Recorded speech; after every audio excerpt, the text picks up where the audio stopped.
Alright, so I hate saying this, but I did end up relapsing. It was an accident, and just saying that, I imagine people are like, how could it be an accident? Like, you literally, it doesn't just happen on its own, which is true. Um, but yeah, I relapsed. So basically, I was trying to practice, I guess it would be sexual kung fu or something along those lines. So yeah, this was yesterday. So yesterday, as I was driving to work, I was playing a video, and then when it ended, another video started playing, and it had to do with a particular practice, which was about basically stimulating yourself sexually for maybe a couple minutes, getting to that 7 out of 10 arousal level, and then I think she said to lay down for 10, 15 minutes or so, maybe longer, in a shavasana position, like dead man's pose, I think she said specifically. And so this whole streak, which was 74 days, I did no physical edging. There was some mental edging going on, but it was very, very minimal. Which, with that being said, made this whole streak, or that was one element that made this whole streak so much more potent. Like, for 74 days, I got more out of those 74 days than if I was just physically edging, obviously, or looking at porn and all this other stuff. I've found that going God mode is the best for me, and I'm not telling anyone else to do that, but that's what works for me, and I want to do this stuff long term. But yeah, getting back to what I was saying, in the past I did experiment with things similar to what I'm talking about, like sexual, I don't know if this would be considered tantra, or I'm just gonna call it sexual kung fu, or maybe you could call it conscious masturbation. In the past, I was doing things like that, and I wasn't really experiencing any negative side effects. So I'm not telling you to do it or not. I know some people are very militant about it, like no genital stimulation at all, it's bad. I'm open to the idea that you can do it in a conscious way, and potentially even manifest to a greater degree, potentially even heal yourself and things like that, which I also believe will just happen with retaining on its own. But for a lot of people, if you're just retaining on your own, the energy, you need to do something to move the energy, because it can get too concentrated in one area, like the lower chakras, and that can be a problem. So anyways, like I said, I have experience in the past of consciously edging and being able to stop myself before release, like having a lot of control over myself sexually. And on the last long streak I did, I was doing that, and that's not how I relapsed. I was doing that for a while until I decided not to anymore. And I was not worried about relapsing, because I was so in tune with my body and stopping when I intuitively knew it was time. And then I would try to circulate the energy and so on. But this time I did it, and I don't want this to be too graphic, so I'm not going to dwell on this for too long. I just saw 444. But I stimulated myself for a couple minutes. Then I was going to lay down, but I kept being uncomfortable, so I was like, maybe like something fell off the bed or whatever, or I just needed to look something up on Google. So then I sort of lost the arousal. And so this happened a couple times where I did it for, like, the main thing was I did it for a couple minutes. Then I kept being uncomfortable, like not ready to just stay in dead man's pose for however long. I kept like being like, oh, I need to do this or that. And then I knew that I shouldn't have done this, but I would stimulate myself again for, I don't know, like 10 seconds or something like that. And then I finally was ready to just lay back and then work with the energy intuitively. And I laid back, and basically the blanket touching me down there ended up pretty much taking me to the point of no return. And I did not expect to get there that quick. It's not like I wasn't even super aroused. Like, I didn't even think I was aroused enough. I didn't even think I built up enough energy. But like I said, I knew at a certain point to stop and pull back. But this one time, I was trying to re-stimulate myself. Went back into the position, and then I was like, okay, wait, I think I went too far. And I was like pausing for a couple seconds, like in that zone where it seems like it's about to happen. And I was like, maybe I can stop it with my breathing and concentration, which I've done before. But I just didn't have the same control over my body this time. And that was it. I ended the streak. And it could have so easily been avoided so easily. So I've been really disappointed about that. I wish I didn't do it. But at the same time, I had reason to believe that I could do that safely with all the experience I have. I thought maybe it would be a good way of me maybe recharging, moving the energy around. But then I had the release. It did not feel very good. And the whole experience did not feel very good.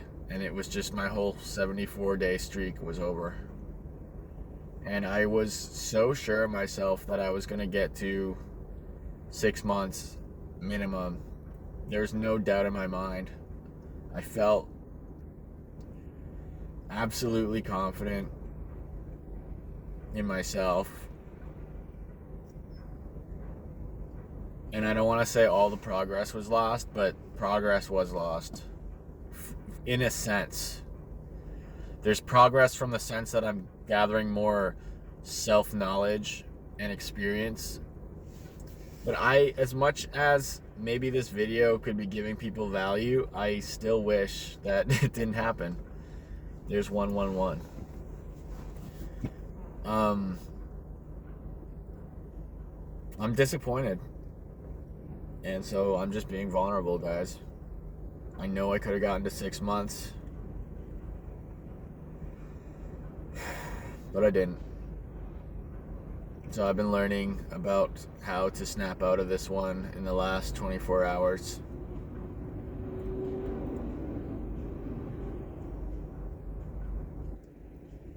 I've realized that, yes, there has been a dip in energy, but a lot of this had to do with my psychological, like the psychological pressure I've been putting on myself. There's guilt and shame for sure. But if I saw somebody else who was trying their best and they relapsed, I wouldn't be beating them up. I'd be supporting them. But it's so easy to beat yourself up.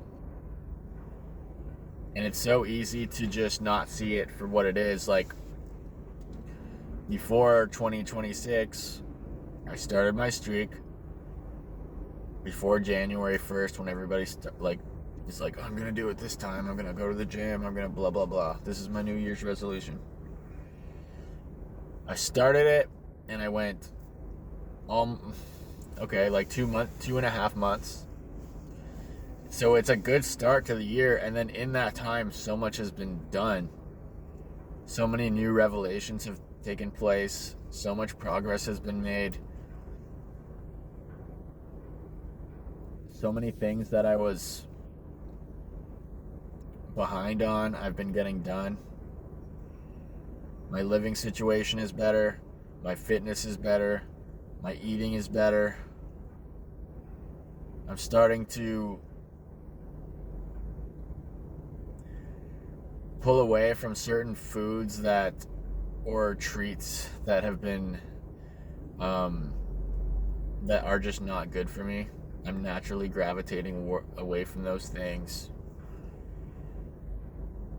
So much good things have happened on the streak, and it could have just continued, but here I am dwelling on the negative when there's so much positive things to be grateful for and proud of. But I also am just trying to see it for what it is. Like, for instance, there's no way that I'm just gonna feel the same. Like, I can try my best to feel how I was feeling yesterday before this happened, but it's not gonna be the same. The reality is, this is the repercussions. It doesn't have to be this moral failure, but there are consequences. There are also pros in the sense that, yes, now in the next streak, I'm not going to be messing with that stuff. And I'm referring to the sexual energy practices, like the sexual kung fu and so on. I'm not going to do that until, at least, if I even do it, it's not going to be till after I beat a certain record for the next streak. So now that that's been established, that's positive. There are positives, but you just have to almost be the observer and be aware of what your mind's doing, how you're feeling, how your mind is making you feel worse, how your mind caused you to relapse. Oh, and here's another thing. I already know that this is something that happens, but I did the classic, well, the streak's broken now, so I might as well end it. Or I might as well go again. The chaser effect came in hard, and I had so much lust, so I did decide to end it.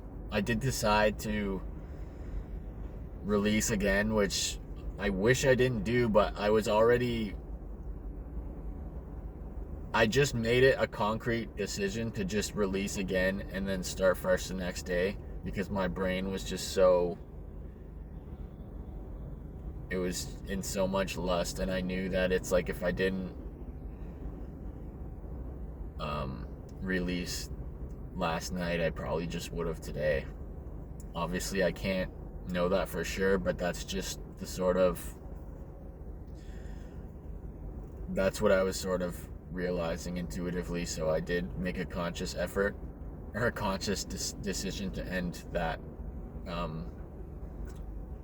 the chaser effect. I extinguished the urge. And like I said, maybe if I didn't do that, I would have just still had more energy. But I really don't think I would have. I think I would have just relapsed. Like, I really do. But now that it's a fresh day, I have no intentions on doing that again. That's it. I'm gonna get on another long streak again. If it was only the first relapse, that's not the end of the world. The second one that I did consciously decide to do, that, I think that's where a lot of I think that's where a lot of the consequences are actually coming from.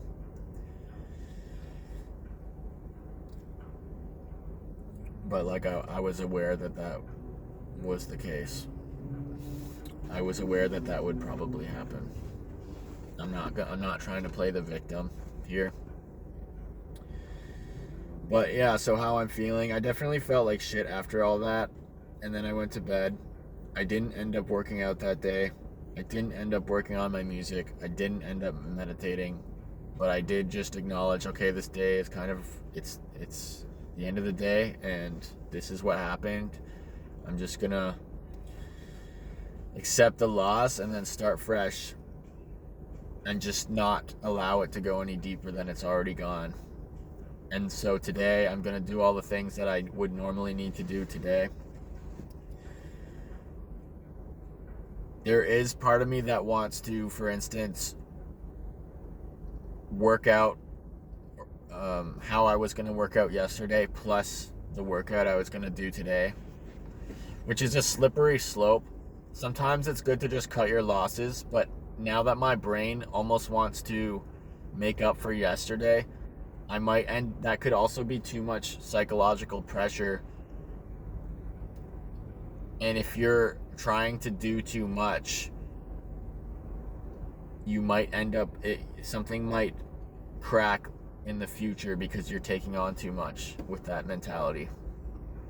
Not to say that that's guaranteed, but I'm just saying there has to be some self-awareness with all of this.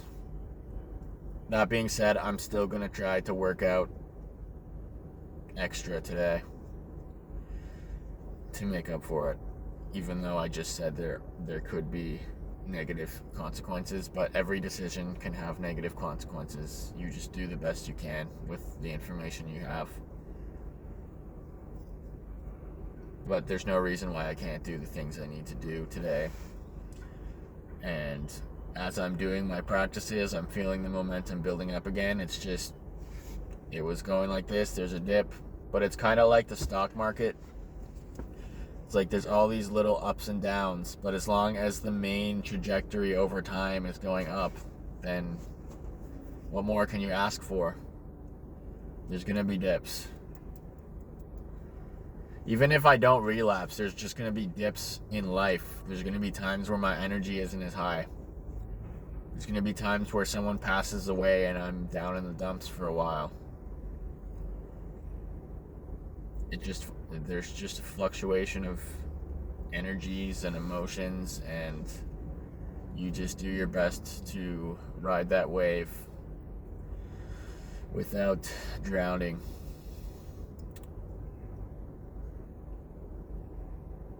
Yeah, it is what it is. I'm disappointed, but what can you do? You gotta make the most of it. So I'm gonna continue with my day. Hopefully some of this helped.